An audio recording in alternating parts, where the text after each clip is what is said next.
大家好，首先非常谢谢，能把上一期视频看完的朋友，因为真的非常长。然后今天你没有猜错，我又翘班出来晒太阳。然后今天这个公园我第一次来，挺大的。然后我今天要讲的内容会比较轻松，我保证不会那么长的。今天要讲的内容主要是学习篇，就是说我自己个人的一些学习建议，还有一个就是在这一边的话，老外一般都用一些什么 APP，另外一个就是交通篇，就大概讲一下你下飞机到爱尔兰以后的话，怎样去做最基本的交通，然后到达你想去的地方。然后看下去吧。首先呢，第一点是不要作弊，还有不要抄袭网络上的一些著作的内容，然后放在自己的论文里面。因为国外的话，对作弊这个事情是非常严重的。然后写论文的话，我记得当时写论文，应该每一个学校它都会有一个系统，它等于是你每次交论文的时候，它都会在那个系统里面删一遍，然后它会提前告诉你的那个论文和网络的相似度是多少。然后我记得当时你的相似度是不能高于40%，因为高于40%你就要重写，因为就有那个抄袭的嫌疑。所以说大家千万记住，我觉得你宁愿去补考，也不要去抄袭，也不要去剽窃，这是非常重要的。另外一个内容呢是有关于学英语的，我可以给大家我自己的一些建议吧，因为其实有蛮多人问我怎样去学英语或者是锻炼口语。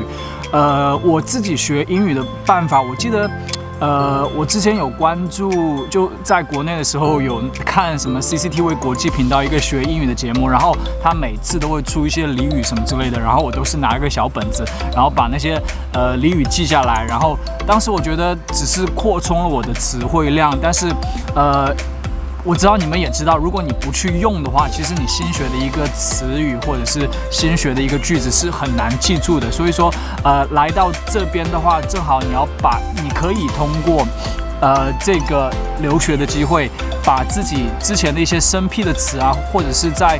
电影里面还有电视里面学到的，应用到你的讲话中。因为我个人的体会是，只要你用了一次的话，你那个字就会记得非常的清楚。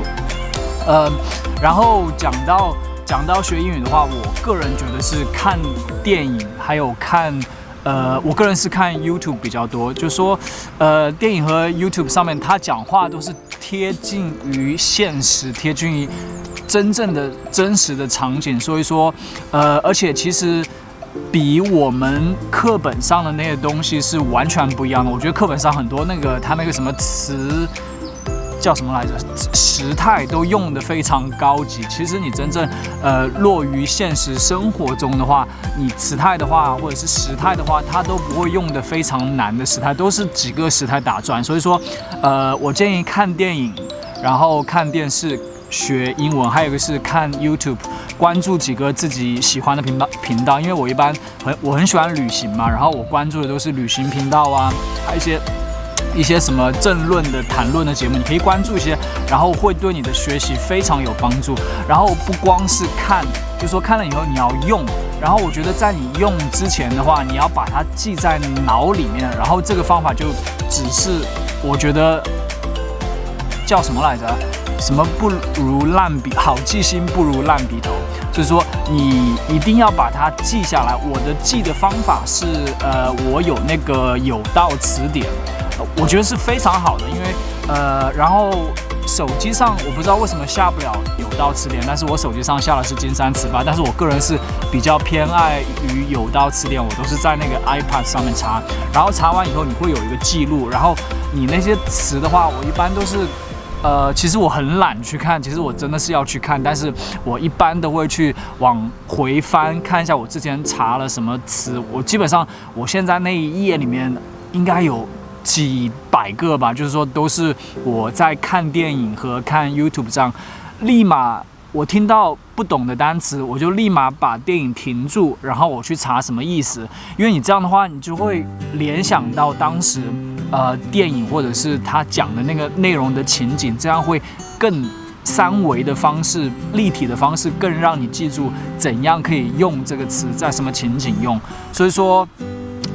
第一个就是你一定要去扩充自己的词汇量，可以通过，你知道，可以通过看电影或者是当地的电视或者是 YouTube，去扩充词汇量。然后扩充词汇量的话，一定要把那些词汇量装在脑子里面。然后第三个就是说，你通过跟外面出去跟朋友聊天，跟同学聊天。然后去把那些词语要用出来，因为你不用出来的话，你就死在脑海里，死在查询历史里面了，就没有什么意义了。所以说，另外很重要的当然是你去外面跟别人聊天，跟别人讲话。所以说这个还是非常重要的。所以说来这边的话，这边有一个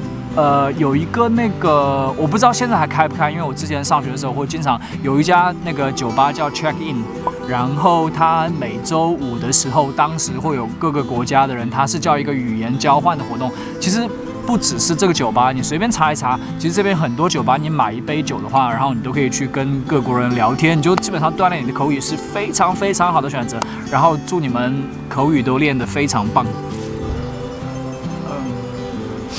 另外一点呢，就是说我刚来的时候，我其实想在网上找资料，我还是在用百度，然后我当时是不会用谷歌的。你来国外的话，百度基本上你不要用了，因为百度的话基本上都是查国内的资料的。如果你要做一些商业性的论文之类的，你一定要善用谷歌。就是说，你用了谷歌，你才发现谷歌的力量，谷歌的多元性比百度多很多。因为你想，百度只是在中国国内用，然后谷歌是基本上全世界的人都在用，所以说它的那个知识的储备量是非常非常大的。但是如果说实话，你如果是在谷歌查有关中国类的东西的话，我觉得是没有百度好的，因为谷歌基本上都是世界性的一些东西，就是说，除了中国以外有，但是很少。做论文的话，我每次写完论文，我基本上很多都要用到谷歌，然后它谷歌上面有一些什么书籍什么之类的，特别是我记得你做毕业论文的时候，你要经常用到谷歌，因为上面你要去引用一些东西，你不可能都把就是说你很多东西是在图书馆里面借不到的，你一定是要上网查，然后上网查最主要的途径就是谷歌。然后我每次写完论文，我都会说，幸好有谷歌。如果没有谷歌的话，我是完全写不了任何论文的。就是说，谷歌的力量之其大，不光是在学习上，然后之后生活上也是。你查什么东西的话，说实话，我们其实没有这个能力，因为我们从来没有用过在国内，因为你知道是用不了的。所以说，到了国外以后的话，我建议大家去看一些2-3分钟的小视频，它会教你怎样用谷歌的搜索。我刚开始也不以为意，说搜索你还不会吗？就直接打关键字嘛。其实里面有很深的学问，所以说我强烈建议大家看1-2个小视频，就是说它会教你怎样去搜索关键字，能找到关键的内容，然后会对你的学习非常有帮助。谷歌应该是唯二的那个网站，我会付钱去用的。所以说，你知道它在我的心目中有多重要，其实在每一个人的心目中。所以说，华为被禁的时候，我当时想，如果真的被禁的话，我真的有可能会转向买小米。虽然我非常喜欢华为，所以说你知道谷歌的那个力量，如果你在国外生活很久，你知道会是很大很大的。所以说，善用谷歌。